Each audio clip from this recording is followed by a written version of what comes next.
हजारों लाखों मैसेजेस और कमेंट्स मुझे आते रहे कि एमएलएम के बारे में वीडियो बनाइए, मल्टी लेवल मार्केटिंग क्या है समझाइए, मल्टी लेवल मार्केटिंग में जाएं या नहीं जाएं उसके बारे में बात करिए, क्या मल्टी लेवल मार्केटिंग एक स्कैंडल है।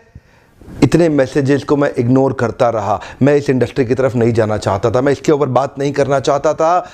मैं एक बड़ा लीडरशिप कंसल्टेंट, एक इंटरनेशनल कॉर्पोरेट कंसल्टेंट रहा हूं, एक मोटिवेशनल स्पीकर। बहुत समय लगाने के बाद, सोचने समझने के बाद आज मैं इसके ऊपर से पर्दा हटाना चाहता हूं। स्वागत है आप सबका आज के टॉपिक में, मल्टी लेवल मार्केटिंग की असलियत क्या है।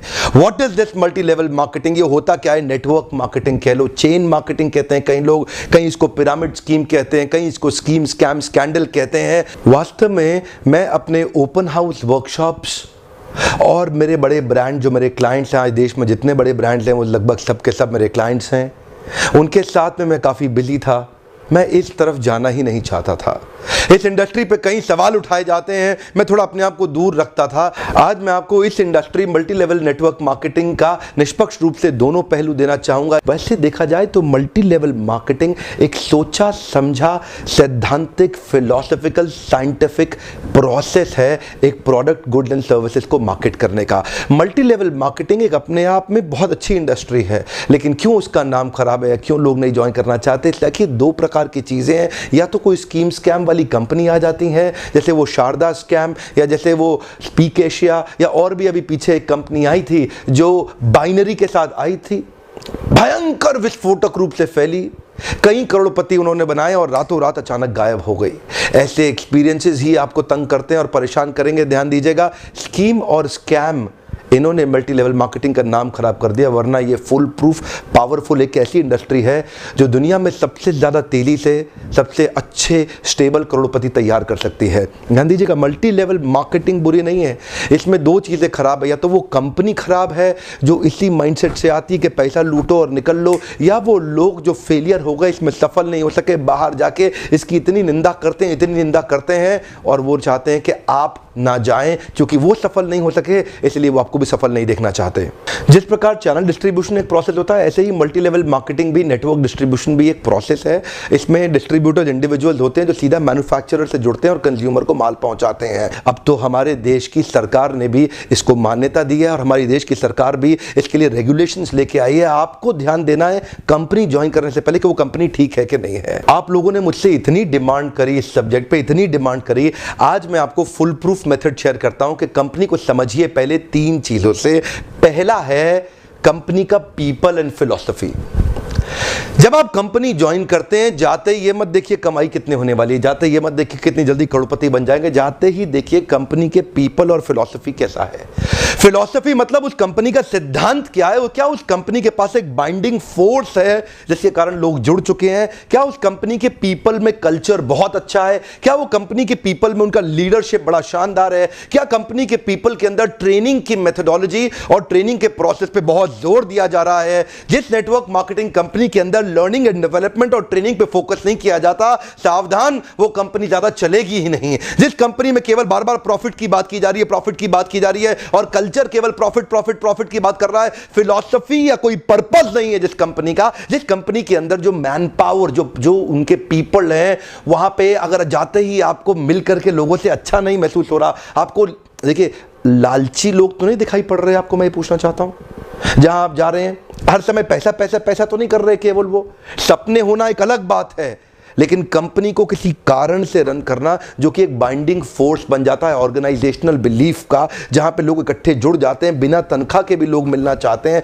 बिना तनख्वाह के भी अपनी जेब से पैसा खर्च करके लोग आना चाहते हैं क्योंकि आके अच्छा लग रहा है। मल्टी लेवल मार्केटिंग के अंदर आप सफल हो या ना हो, लेकिन अगर वहां पे ट्रेनिंग अच्छी हो रही है आपकी, वहां पे लोग अच्छे हैं, उसकी फिलॉसफी, उसकी रूट्स बड़ी कैरेक्टर पे आधारित है, मोरालिटी पे आधारित है, वहां पे honesty, integrity, character, principles, values, ethics, इन पे बड़ा फोकस दिया जा रहा है, तो अगर आप विफल भी होगा तो भी कोई बात नहीं, आपको नेटवर्क मार्केटिंग जरूर ज्वाइन करना चाहिए क्योंकि ये आपकी डेवलपमेंट में बड़ा फोकस करेगा। इनफैक्ट अगर मेरी अपनी संतान होगी, मैं उसको भी नेटवर्क मार्केटिंग में कम से कम कुछ समय के लिए जरूर भेजूंगा, क्योंकि इससे इतना डेवलपमेंट हो जाता है। जहां पे पीपल अच्छा हो और फिलॉसफी अच्छा हो, उन लोगों के बीच में आपका अपना ग्रोथ बहुत हो जाएगा। आप सफल हो या ना हो, कोई समस्या नहीं है। नेटवर्क मार्केटिंग एक ऐसी इंडस्ट्री है जहां लोग बिना तनख्वाह के इतना भयंकर मोटिवेशन रखते हैं, और कॉर्पोरेट वर्ल्ड के अंदर इतनी तनख्वाह, इतना इंसेंटिव, इतना पे आउट और इतना ज्यादा एचआर पॉलिसी के साथ फैसिलिटीज, उसके बावजूद भी एम्प्लॉय में मोटिवेशन नहीं है। ये नेटवर्क मार्केटिंग में ही होता है, जहां पे कल्चर के चलते लोग डेवलप कर जाते हैं। इसलिए 2 P बड़े इंपॉर्टेंट है, जिसमें पीपल और फिलॉसफी। अब अगला है प्रोडक्ट। अब विफल होता क्यों है? क्योंकि स्कीम स्कैम होता है, इतने सारे स्कैंडल्स हुए चले जा रहे हैं, एक के बाद एक, एक के बाद एक, एक के बाद एक। वो स्पीक एशिया आया, वहां मेरा 1-2 लाख रुपए कमा भी गया, लेकिन अचानक वो कंपनी गायब हो गई। आपको पता है, बहुत बड़ा स्कैंडल हुआ। ध्यान दीजिएगा, प्रोडक्ट जरूर अच्छा होना चाहिए। ऐसा होना चाहिए जिसको आपको इस्तेमाल करते मजा आ रहा हो, पब्लिक को इस्तेमाल करते मजा आ रहा हो, बहुत अजीबोगरीब से ज्यादा महंगा ना हो, उसकी वैल्यू हो, वो लोग लगातार इस्तेमाल करते हों, वो बार बार इस्तेमाल करते हों, वो प्रोडक्ट में आपका विश्वास हो, वो प्रोडक्ट कंज्यूमर बाइंग बिहेवियर को एड्रेस करता हो, वो प्रोडक्ट आने वाली मार्केट की अडॉप्शन कर्व को समझता हो। अडॉप्शन कर्व समझते हैं ना? आने वाले समय में मार्केट किधर अडॉप्ट कर रही है, मार्केट को किस तरह के प्रोडक्ट सर्विसेज की ज़्यादा ज़रूरत पड़ने वाली है। तो क्या आपकी कंपनी के प्रोडक्ट सर्विसेज लूटने के लिए बनाए गए हैं, बेवकूफ़ बनाने के लिए, खाली स्कीम के लिए बनाए गए? एक बहुत बड़ी नेटवर्क मार्केटिंग कंपनी थी पीछे, जिसने कई करोड़पति बनाए, लेकिन वो केवल स्कीम बेचने में लगे हुए थे। वो लोग एक कॉन्सेप्ट बेचने में लगे हुए थे। आपकी कंपनी कोई कॉन्सेप्ट तो नहीं बेच रही है, ऐसा तो नहीं खाली रिक्रूटमेंट का ही पैसा दिए जा रही है, इतने लोग बनाओ, इतना पैसा लो। सावधान, प्रोडक्ट अच्छा होना चाहिए और जिसको आपको इस्तेमाल करने में मजा आना चाहिए। अब फाइनली आता है कंपनी का प्लान या प्रॉफिट पे आउट। उनका प्लान प्रॉफिट पे आउट कैसा है वो अब देखिएगा आराम से। प्रॉफिट आखिरी चीज है। अगर ये पहले के 2 P जो मैंने ठीक से समझाए, अगर ये पूरे हो गए, प्लान प्रॉफिट अपने आप ठीक हो जाएगा। आप थोड़ा सा बस देख लीजिए, क्या ऐसा तो नहीं है कि कंपनी साल के एंड में पैसा देती हो, आपको हर महीने या हर हफ्ते पे आउट मिल रहा है कि नहीं मिल रहा, वो एक इंपॉर्टेंट चीज है। और प्लान प्रॉफिट आपके लिए रीजनेबली अच्छा होना चाहिए। बाकी 2 चीजें अगर ठीक हुई, प्लान प्रॉफिट, कमाई की चिंता मत करिए, बहुत होगी। एक्चुअली नेटवर्क मार्केटिंग में पावर ऑफ कंपाउंडिंग काम करता है। You know what is power of compounding? Compounding effect. Einstein says compounding interest is the 8th wonder of the world. अगर आप 2 उदाहरण लीजिए, अनाज की खेती कर लें या आम का खेत बनाएं। अनाज अगर आप उगाएंगे 4 महीने लगेंगे, आम की गुठली बो दें 4 साल लग जाएंगे।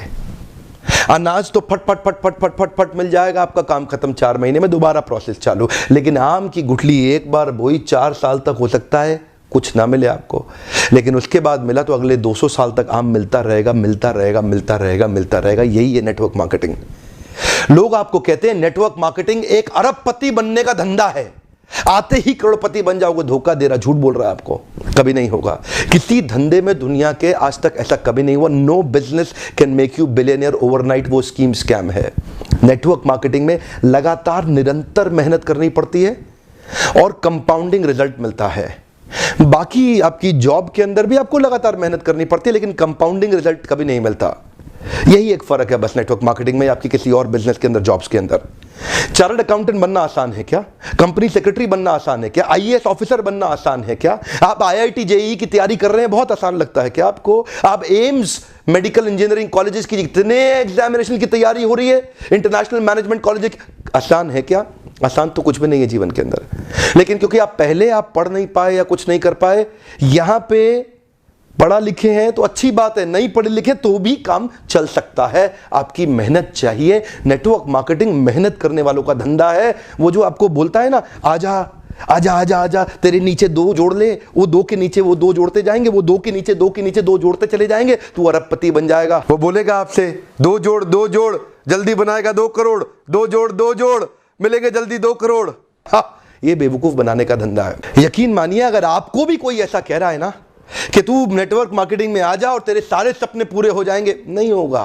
नेटवर्क मार्केटिंग में आने के बाद कंसिस्टेंटली मेहनत करनी है। मैं एक और वीडियो बनाने वाला हूं जहां पे मैं आपसे शेयर करूंगा कि नेटवर्क मार्केटिंग में सफल होने के लिए किन 3 चीजों की आवश्यकता है। वो किया, आप निश्चित रूप से सफल हो जाएंगे। लेकिन आज पहली बार कैमरा के सामने आकर के मैं नेटवर्क मार्केटिंग के फेवर में खुल के समर्थन में आया हूं। अगर आप विफल हो जाए ना तो भी कोई बात नहीं, उम्र की शुरुआत के समय में किसी एक अच्छी कंपनी को पकड़ के MLM जरूर ज्वाइन कर लो। विफल होने में भी कोई समस्या नहीं, क्योंकि वहां पे लर्निंग आपके लिए बहुत हो जाएगी। ये इंडस्ट्री आपको अंदर से ताकतवर बना देगी, जिंदगी में कहीं भी जाओगे उसका लाभ प्राप्त करोगे। क्या फर्क पड़ता है, गलत लोग तो हर इंडस्ट्री में मिलेंगे आपको, इस इंडस्ट्री में भी मिलेंगे। इंडस्ट्री से अपना विश्वास मत उठाइए, यहां पे गलत लोग और गलत कंपनी को बहुत सटीक रूप से ध्यान से पहचानने का प्रयास करिए, वरना इस इंडस्ट्री के तो कई फायदे हैं जो मैं आपको भी शेयर करना चाहता हूं।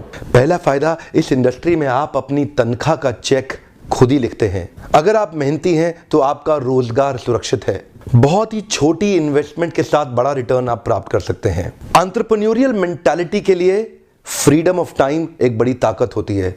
आप सीमित नहीं है एक गांव, शहर या राज्य तक, कहीं भी ट्रैवल करके ओपन मार्केट में किधर भी आप धंधा बिल्ड कर सकते हैं। यही एक इंडस्ट्री है जहां पे आप इतने मित्र, इतने रिलेशन, नए परिवार, नए संबंधों में जुड़ सकते हैं और आपको सम्मान तो इतना मिलेगा जो बड़े बड़े नेता या अभिनेता को भी नहीं मिलेगा। एक बार मेहनत कर ली, कमाई होती जाएगी। इतनी रिकरिंग रेवेन्यू मॉडल होगी कि भगवान ना करे आपको कुछ हो जाए, पर आपकी आय सुरक्षित रहेगी, अपने आप पैसा आता रहेगा। और तो और इस बिजनेस के अंदर आपकी एज, रिलीजन, सेक्स, कास्ट और एजुकेशन, इसका बहुत ज्यादा महत्व नहीं रह जाता। इन पांचों की आपको चिंता करने की आवश्यकता नहीं। नेटवर्क मार्केटिंग के धंधे के अंदर सिर्फ एक ही समस्या आती है, क्या आपका साइकोफिजिकल नेचर उसको मैच करता है कि नहीं करता। इसको अचीव कैसे करना है इसके ऊपर भी मैं एक वीडियो बनाऊंगा, पर आपका साइकोफिजिकल नेचर अगर इसको मैच नहीं करता तो आपको इसको अचीव करने में दिक्कत आएगी। साइकोफिजिकल नेचर का अर्थ क्या होता है, इसमें action man, people man, process man, idea man, मेरे लीडरशिप फनल में मैं इस पर बहुत डिटेल में बात करता हूं। देखिए, आपको अपना साइकोमेट्रिक असेसमेंट कराना चाहिए। साइकोमेट्रिक एनालिसिस होता है हर एक इंसान का, जिससे आपका साइकोफिजिकल नेचर निकल के आता है। साइको मतलब साइकोलॉजिकल, फिजिकल मतलब फिजियोलॉजिकल। आपको अपना साइकोलॉजिकल और फिजियोलॉजिकल नेचर समझना चाहिए कि आप नेटवर्क मार्केटिंग के धंधे में सफल होंगे कि नहीं होंगे। बहुत सारे लोग, उनका नेचर मैच नहीं करता इस बिजनेस को, वो फिर भी इसमें घुस जाते हैं, इसलिए असफल हो जाते हैं। अपनी की कॉम्पिटेंसीज को आइडेंटिफाई करना चाहिए। आप देखते हैं जितने बड़े कॉर्पोरेट्स हैं ना, वो पहले कॉम्पिटेंसी मैपिंग और कॉम्पिटेंसी एनालिसिस करते हैं। हमारे यहाँ क्योंकि लोग कम पढ़े लिखे रहते हैं और आपको एक नेटवर्कर आएगा और आपको फट फट फट बोलेगा, अरे तू अरबपति बन जाएगा, आजा आजा मेरे साथ जुड़ जा, चेन बनाएंगे, ऐसा करेंगे वैसा करेंगे, जनरेशन प्लान, बाइनरी प्लान, सब समझाएगा आपको। लेकिन अगर आपका नेचर ही नहीं सूट करता उस धंधे को, तो आप सफल होंगे ही नहीं। क्योंकि देखिए, मेरा काम है आपको ईमानदारी से बताना। आप डिटेल में जानना चाहते हो तो आप लीडरशिप फनल में कई हमारे साथ में एमएलएम के लीडर्स भी आते हैं, they also come and attend. आपको भी अपने ऊपर इन्वेस्ट करना चाहिए, क्योंकि आपकी इन्वेस्टमेंट अपने आप कमाई देके जाएगी, आरओआई तो आपको मिल जाएगा। क्योंकि लीडरशिप फनल, एमएलएम क्या है, MLM is all about leadership. MLM is building a powerful downline. MLM is about having great relation with your upline. MLM is about continuous learning, ताकि आप अपने प्रोडक्ट को प्रोस्पेक्टिंग और फॉलो अप करके अपने माल को बेच सकें बड़ी कम्युनिटी के साथ में, अपनी शक्तिशाली डाउनलाइन के साथ में। ध्यान दीजिएगा, लेकिन ये आप तभी कर पाएंगे जब आपका साइकोफिजिकल नेचर मैच करेगा। एक तो व्यक्ति होता है एक्शन मैन। अब एक्शन मैन कौन है? एक्शन मैन वो है जो एम्बिशंस पे काम करता है, एस्पिरेशंस पे काम करता है, राइट नाउ, राइट हियर। ये डिसाइसिव होता है, इसकी स्पीड बहुत तेज होती है, ये बड़ा गोल ओरिएंटेड होता है। इनके कुछ और कीवर्ड्स हैं, high energy, moving ahead, efficiency, productivity, performance, objectivity. Decisions में बहुत तेज होते हैं, चेंज, अचीवमेंट, चैलेंजेस और रिस्पॉन्सिबिलिटी की बातें करते हैं। एक्शन मैन बहुत ज्यादा सूट करता है एमएलएम की इंडस्ट्री के अंदर। 4 प्रकार के लोग होते हैं, मैं 3 और के बारे में थोड़ा सा बता देता हूं आपको। दूसरा व्यक्ति है प्रोसेस मैन। ये थोड़ा सिस्टम ओरिएंटेड होता है, ये थोड़ा प्रोसेस ओरिएंटेड होता है, ये थोड़ा फैक्ट्स पे चलता है, सपनों पे नहीं चलता, सपनों की दुनिया में नहीं घूमता। इसको डेटा चाहिए, इसको लॉजिक्स चाहिए, इसको नंबर चाहिए, इसको एनालिसिस चाहिए। ये काम करेगा खाली फैक्ट्स पे, ये बिल्कुल भी इमोशनल नहीं होता, ये स्टेप बाय स्टेप ही चलना पसंद करता। इससे आप बड़ी बड़ी बातें करोगे, आपको पसंद नहीं करेगा। कुछ और इसके कीवर्ड्स हैं, procedure, planning, organising, testing, continuous analysis, systematic step by step, logical cause and effect. अब ये जो लॉजिकल कॉज एंड इफेक्ट और सिस्टमैटिक स्टेप बाय स्टेप वाले लोग हैं, ये नेटवर्क मार्केटिंग में चलेंगे कैसे? ये सफल नहीं हो सकते। एक्चुअली आपके अंदर एक छुपा हुआ व्यक्ति है, उस व्यक्ति को पहचानना है ताकि आप सही इंडस्ट्री में तो प्रवेश करें। और अगला होता है पीपल्स मैन। ये पीपल्स मैन कौन है? इसको रिलेशन बनाना बड़ा अच्छा लगता है, ये थोड़ा इमोशनल होता है, ये collaboration, cooperation, coordination, togetherness, team bonding, team spirit, happily ever. ऐसा आदमी सेल्स करने में तेज नहीं होता, लेकिन संबंध बनाने में अच्छा होता है। तो आपको समझना है कि आपका नेचर क्या है। और चौथे प्रकार का आदमी है आइडिया मैन। आइडिया मैन कौन होता है? जो थोड़ा नए आइडियाज लेके आता है, क्रिएटिव होता है, ऑल्टरनेटिव होता है, कभी भी स्टक नहीं होता, नई पॉसिबिलिटीज की बात करता है, नए सॉल्यूशंस बनाता है, इनोवेशन की बात करता है, कभी फंसता ही नहीं है, बार बार सॉल्यूशन की बातें करेगा, नए नए तरीके अप्लाई करेगा, और वो होता है आइडिया मैन। अब 2-3 तरह के नेचर्स का कॉम्बिनेशन ही आपको सफल बनाएगा। आपको स्कोर निकालना बड़ा आवश्यक है। अब कई बार आप साइकोमेट्रिक, अगर आप कहीं दूर रहते हैं, अपने आसपास ढूंढिए कौन आपका साइकोमेट्रिक एनालिसिस कर सकता है। और अगर आप वास्तव में इन्वेस्ट करना चाहते हैं और मुझसे मिलना चाहते हैं, तो लीडरशिप फनल प्रोग्राम, इसकी थोड़ी बहुत इन्वेस्टमेंट की चिंता कभी मत करिएगा। ये इन्वेस्टमेंट आपको कई गुना रिटर्न्स देके जाएगी। आइए अपना साइकोमेट्रिक एनालिसिस करिए, अपना साइकोफिजिकल नेचर जानिए कि आप एमएलएम में कितनी तेजी से या कितने देर तक सफल होंगे। और हो सकता है आप कभी सफल ना हो सकता है आपको बहुत ज़्यादा सफलता मिलने लग जाए। वो नंबर्स और अपना एनालिसिस करिए, लीडरशिप को समझिए और अपनी लीडरशिप के अंदर बहुत शक्तिशाली डाउनलाइन को बिल्ड करिए। सावधान रहिए, गलत कंपनी और गलत अपलाइन के पास कभी मत जाइएगा। जल्दी पैसा कमाने के तरीकों को तुरंत छोड़ दीजिए। ये मेहनत करने का व्यापार है। मेहनती लोग सही कंपनी के साथ जुड़ेंगे, बहुत बड़ा रिजल्ट प्रोड्यूस कर सकते हैं। मैं जाने अनजाने में किसी एक कंपनी के लिए प्रमोटर या डिट्रैक्टर नहीं बनना चाहता। इंडस्ट्री बहुत अच्छी है। अगर आपको सही कंपनी मिल जाए तो आप अपलाइन की बेइंतहा रिस्पेक्ट करिए। अगर आप अपने अपलाइन की रिस्पेक्ट करेंगे ना, अगर आप अपने अपलाइन की अंधे रूप से रिस्पेक्ट करने का भी नुकसान नहीं होता। हो सकता है कि वो अपलाइन उतना कॉम्पिटेंट ना हो, लेकिन आपका फायदा हो जाएगा। अपलाइन की रिस्पेक्ट करना बहुत जरूरी है, नहीं तो आपको इस प्रोसेस का कभी लाभ नहीं होगा। अपने अपलाइन से सीखिए। मैंने देखा है कई लेस कॉम्पिटेंट लोग भी अगर अपलाइन के प्रॉपर्ली रिस्पेक्ट करते हैं तो उनका बिलीफ सही डेवलप होता है और वो फेथ और कॉन्फिडेंस उनको जल्दी सक्सेस दिलाता है। अपलाइन की रिस्पेक्ट करना ये भी एक सफलता का बड़ा मंत्र है। इसमें सफलता के 3 सूत्र मैं जल्दी ही शेयर करने वाला हूं। वीडियो देखने के लिए आपका बहुत बहुत धन्यवाद। न्यूट्रल पर्सपेक्टिव से ये मेरा एक छोटा सा प्रयास था आपके लिए। अगर कोई एमएलएम का लीडर शुरुआती दौर में हताश हो रहा हो तो आप उसको मेरा वीडियो जरूर शेयर करिए। हो सकता है उसका उत्साह बढ़े और वो भी आगे चल के बहुत बड़ा व्यापार कर सके। आपको अगर इस तरह के वीडियोस पसंद आते हो तो उस पर लाइक करिए और मुझको अपनी प्रतिक्रिया देके बताएं। और मेरा आज का प्रश्न है, नीचे लिखिए, आपका एमएलएम को लेकर के कैसा एक्सपीरियंस रहा? अपनी निष्पक्ष और बेबाक राय रखें। One more time, come on. आपका एमएलएम को लेकर कैसा एक्सपीरियंस रहा? अपनी निष्पक्ष और बेबाक राय रखें। एक दूसरे से लड़ने की आवश्यकता नहीं है। एक दूसरे के ओपिनियंस को रिस्पेक्ट करना चाहिए और एक दूसरे के ओपिनियंस को आके पढ़ना चाहिए और समझना चाहिए। लेकिन हाँ, अगर आपने अभी तक सब्सक्राइब नहीं किया, जरूर सब्सक्राइब कर लें। आगे ऐसे कई वीडियोस डालने वाला हूं जो आपको सफल बनाएंगे। बेल आइकॉन को हिट करिए, नोटिफिकेशन सीधा सबसे पहले आप तक आ जाएगा। वीडियो देखने के लिए आपका दोबारा धन्यवाद।